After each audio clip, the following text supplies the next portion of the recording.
Ex-wife, 39 female, wants me, 39 male, a year after we split. Last summer, after many years of drifting apart, my wife and I decided to call it quits on our 15-year marriage. We had been merely roommates in a dead bedroom arrangement for the preceding 3 years, with little passion or intimacy. We were both relieved when she pulled the trigger, and I did all I could to keep it from happening. After years of trying to fix things and hoping for the best, it was truly a pleasure to be able to let go. She never tried, she never wavered in her convictions, and she never went to a therapy. This was something she stated again and over again: this is meant to be straightforward. It shouldn't be too challenging. I stayed in the house for 5 or 6 months in a separate room until I regained my composure and sanity. I presently live close in our little town and have joint custody of our children with my husband. 9 and 11 I believed we were making progress and that we would have a pleasant relationship for the benefit of the children. But she found out I was dating again a few months ago, and the rest of my life has been a living nightmare since then. She had a thing for the girl I was dating at the time. It was implied that I was cheating on her before we ended up breaking up. Not true. She's gotten herself into a tizzy because I'm ready to date again and she isn't, and she's just doing herself more harm by worrying about it. She reached out to me in tears the previous night, telling me she loved me and that she expected we would easily get back together. As they say in the movies, if something is meant to be, it will happen. This is something I would have appreciated if she'd said it a year ago, but she's been causing herself and me a great deal of misery for the last year. For 6 months before I moved out, she ignored me in the same house, accusing me of hooking up with females while I was struggling with my mental health issues. Even if I reject her efforts, she has said that she would move in order to be closer to her family and friends, which I can't blame her for, and she will take the children with her. I'm not sure I want to go back to that place. I've been unhappy for the last many years while I've attempted to keep things under control. The tiny bit of dating I've done while I've been alone has shown me that there's a lot more to life than I had previously realized. However, it also implies that my children will not have a typical upbringing. Story 2. Just filed for divorce on WW in affair fog, scared. I can't believe I've reached this stage in my marriage. I would never have thought this would happen a month ago. Our marriage had been wonderful up until this point. We never left one another's sides, we had incredible, we went on dates every weekend, and we always had each other's backs no matter what.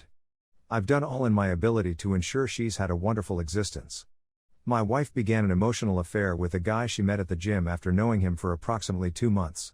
Fun fact, I'd also want to mention that this man has 3 distinct gym memberships for various clubs. Despite being confronted about it, she refused to quit seeing him. She claims she's in love with him, and they exchanged flirtatious messages and nudes. She abruptly declares that she hasn't loved me in a long time and that AP makes me feel like a woman, but the love looked genuine until this person entered the scene. She's become a totally different person since meeting this guy, cold, bitter, and uninterested in me. After performing the Choose Me dance for 2 weeks, I finally confessed my love for her and concluded, it's him or me. I'm not sure what I want, she said. I stormed out of the home, told my parents and in-laws about her, and phoned AP's GF. WW became enraged and yelled at me, I'm a wimp for informing our families. When she found out I had informed AP's GF, she went insane, shouting, shoving me, and throwing stuff. She then began telling me that we are done and we have no hope. The affair is still ongoing. WW and AP faked to quit seeing one other in order to get AP's GF off his back. Why won't WW abandon his GF if he and AP are so in love? Since then, I've put the 180 into action. I've also discovered texts from WW and AP discussing what their baby could look like, going on public dates, and the affair becoming physical. I felt it was time to call it quits and filed for divorce. In around 10 days, she will be blindsided by paperwork. She'd probably never expect me to do this, which is a good thing. I need to demonstrate to her that I am serious and that I am not her backup plan. On the day she's sentenced, I intend to go nuclear, informing our families about everything she's been up to lately with AP, providing proof of continuing affair and physicality of affair to AP's GF, terminating her gym membership, separating my money from our joint account, and forcing her to leave the house. I'm terrified of her being served and doing all of these things, but I know it's necessary if I'm going to be able to remove the fog. My hope is that unleashing an atomic bomb on my marriage would rescue it, but I'm prepared for the worst. Spouses must separate for 6 months in my state before a divorce may be completed. If she doesn't come back for me in that time and make the adjustments I need from her, I realize there's nothing I can do. It'll be difficult if that's the consequence, but I'll be okay and become stronger as a result of it. Update: when I wrote this piece about a month and a half ago, I believed I was done with the choose me dance, but looking back, I clearly wasn't. I imagined that having her served would finally wake her up, but that was not the case. She felt relieved by the divorce. As I said in my previous article, in my state, after the first filing, the couple must be separated for 6 months before the processes may commence. To avoid ruffling any feathers, I opted not to go entirely nuclear. Let me tell you, listen to those on this sub who encourage you to divorce while WS is in a fair fog because you'll get a better bargain. She gave me our home, our dog, and pretty much everything else I desired. She also consented to sign a court order barring her from suing me for spousal support. She relocated today. It was certainly the most bittersweet experience I've ever had. On the one hand, living with her for the last 2 months had been extremely horrible. On the other hand, it seems like a significant chapter in my life is coming to an end.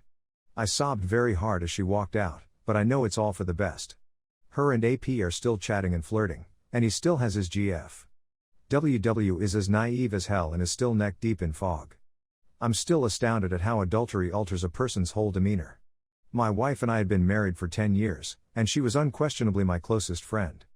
We had a lot of ideas for the future. She could hardly stand me once AP entered the picture. She despised me and couldn't tolerate being around me for the previous 2 months of living together, and I was way you'd believe it was me who cheated. I'm coming to grips with the possibility that she was a concealed narcissist. I was a broken mess when I wrote my first post. I couldn't eat or sleep, and I spent the most of my time laying in bed. In a month and a half, I've come so far. I'm feeling a lot better now. I still lament what was/could have been, but it no longer occupies the bulk of my thoughts. IC has been quite helpful. I've been going to the gym, asking for help from family and friends, and resuming my interests. I've also planned a few new activities that I'm quite keen to attempt. Because she can't legally sue me for spousal support, I concluded that finding a new and higher paying work would be a welcome change of pace for me. I have a couple interviews set up that seem to be quite promising. Also, a huge thank you to everyone who contributes in this sub. Your tales and counsel have been invaluable in my rehabilitation. I realized I'd already gone through the worst of what would be one of the most horrific moments of my life, which gives me a bizarre feeling of confidence and fearlessness I've never had before. This time of separation will be a fresh start for me. I have the freedom to control my life in whatever way I see fit. I've never felt more powerful in my life. I'm not sure what the next 6 months have in store for me, but I know I'll grow into the greatest version of myself throughout it. For any BSs out there battling, no matter how much they gaslight, blame shift, or rewrite history, I experienced all of this till she moved out. Cheating is not your fault, and you are enough. Your WS might have attempted to discuss any relationship concerns with you or just terminated things like an adult. They selected the most insensitive, immature, and cowardly option. WSs are weak persons with major defects in their character. You can get out of this alive, and you can recover in a short period of time. This may be some of the most general advice on this sub, but take it one day at a time and concentrate on yourself. Put up the effort to concentrate on yourself, for example. It is completely effective.